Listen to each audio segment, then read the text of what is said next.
আজকে আমি লাউ গাছ থেকে একটা লাউ পেড়ে নিচ্ছি। আর এই লাউ দিয়েই একটি পদ আপনাদের সঙ্গে শেয়ার করব।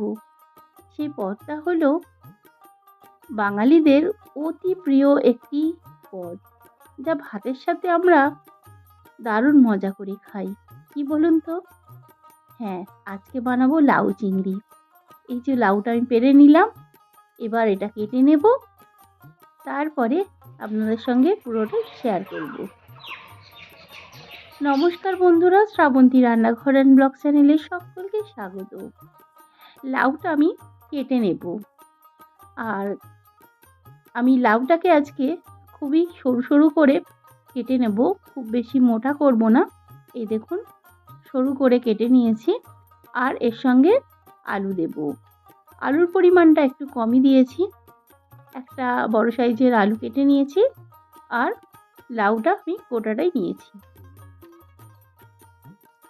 চিংড়ি নিয়েছি এখানে 300 গ্রাম। 300 গ্রাম চিংড়ি ভালোভাবে খোসা ছাড়িয়ে তারপরে ভালোভাবে ধুয়ে নিয়েছি। ধুয়ে লবণ আর হলুদ মাখিয়ে নিয়েছি। প্রথমেই কিন্তু এই লাউ আর আলুটাকে সিদ্ধ করে নিতে হবে। কড়াইয়ের মধ্যে 1 চামচ সর্ষের তেল গরম করে লাউ আর আলু দিয়ে দিলাম। একটু নাড়াচাড়া করে লবণ আর হলুদ দিয়ে সিদ্ধ করে নেব। আর অবশ্যই কিন্তু রান্নাটা সর্ষের তেলে করবেন। সর্ষের তেলে করলে কিন্তু স্বাদ কিন্তু অনেক ভালো হয়। একটু নাড়াচাড়া করার পরেই কিন্তু লাউ থেকে জল বের হতে শুরু হয়ে যাবে। লাউয়ের যে জল থাকবে সেই জলেতেই লাউ সিদ্ধ হয়ে যাবে।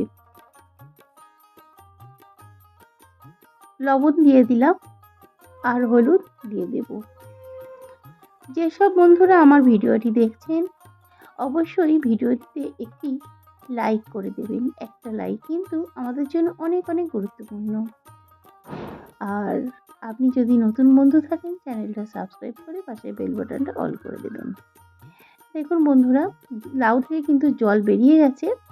আমি একটা ঢাকা দিয়ে প্রায় 10 মিনিটের মতো এটা ঢাকা দিয়ে রান্না করে নিলাম।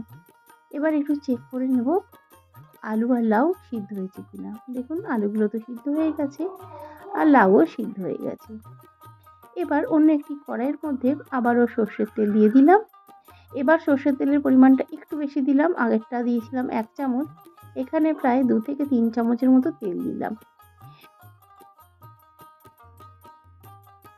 এবার ওই সর্ষের তেলের মধ্যে চিংড়িগুলো প্রথমে ভেজে নেব। চিংড়িগুলো হালকা করে ভেজে নেব।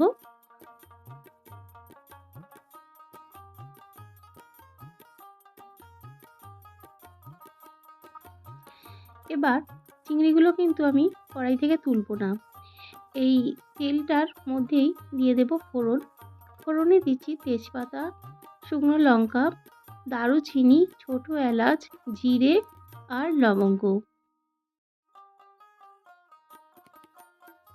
ফোড়ন ভালোভাবে ভাজা হবার পরে এখানে আমি 5 থেকে 6টা রসুন আমি হামালদিস্তাতে থেতো করে নিয়েছি।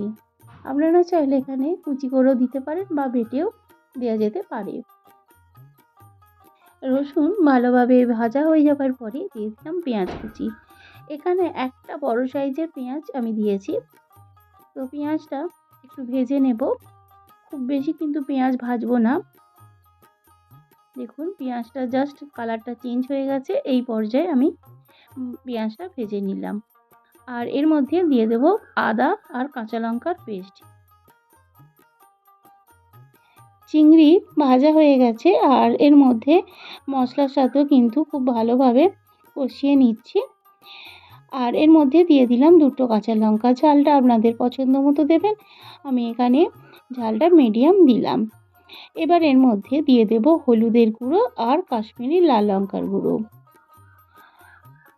হলুদের গুঁড়োটা আমি একটু কমই দিলাম, যেহেতু যখন আমি লাউটা সিদ্ধ করেছি তখন হলুদ দিয়েছিলাম, তাই এখানে আমি আর বেশি হলুদ দিলাম না। আর একটু চিনি দিয়ে দিলাম।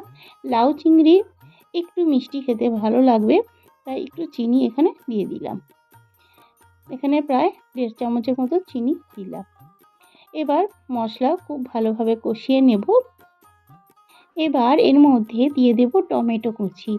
এখানে আমি ছোট ছোট টমেটো অনেকগুলো নিয়েছিলাম, 3 থেকে 4টে, সেটাই দিয়ে দিলাম।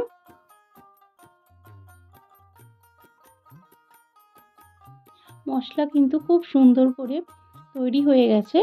এবার সিদ্ধ করে রাখা লাউ দিয়ে দেব।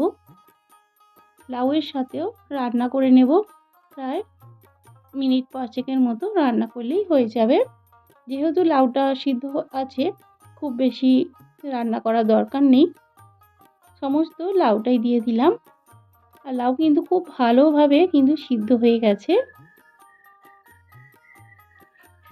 এবার নাড়াচাড়া করে মিশিয়ে নেব।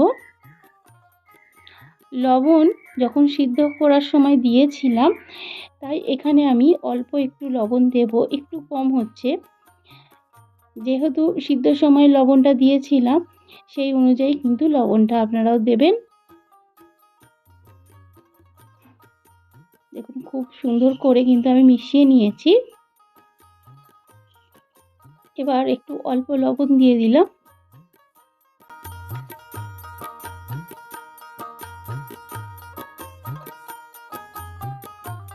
এবার সব শেষে দিয়ে দিলাম গাওয়া ঘি। এখানে গাওয়া ঘি আমি 1 চামচ দিয়ে দিলাম। আর লাউ চিংড়িতে অবশ্যই কিন্তু ঘিটা দিতে চেষ্টা করবেন। ঘি দিলে কিন্তু এর স্বাদ কিন্তু অনেক ভালো হয়। রান্নাটা আমার কমপ্লিট হয়ে গেছে, গ্রেভিটাও একেবারে টেনে গেছে। এবার আমি গরম গরম ভাতের সঙ্গে পরিবেশন করে দেব।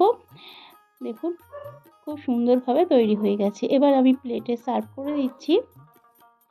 আজকের এই লাউ চিংড়ি রেসিপি কেমন লেগেছে অবশ্যই কিন্তু বন্ধুরা কমেন্ট করে জানাবেন, লাইক করবেন, শেয়ার করবেন। আর আপনি যদি আমার চ্যানেলে নতুন বন্ধু থাকেন, চ্যানেলটা সাবস্ক্রাইব করে পাশে বেল বাটনটা অল করে দেবেন। পুরনো বন্ধুদের অনেক অনেক ভালোবাসা, নতুন বন্ধুদের অনেক অনেক ভালোবাসা। সকলে ভালো থাকবেন, সুস্থ থাকবেন। Thank you.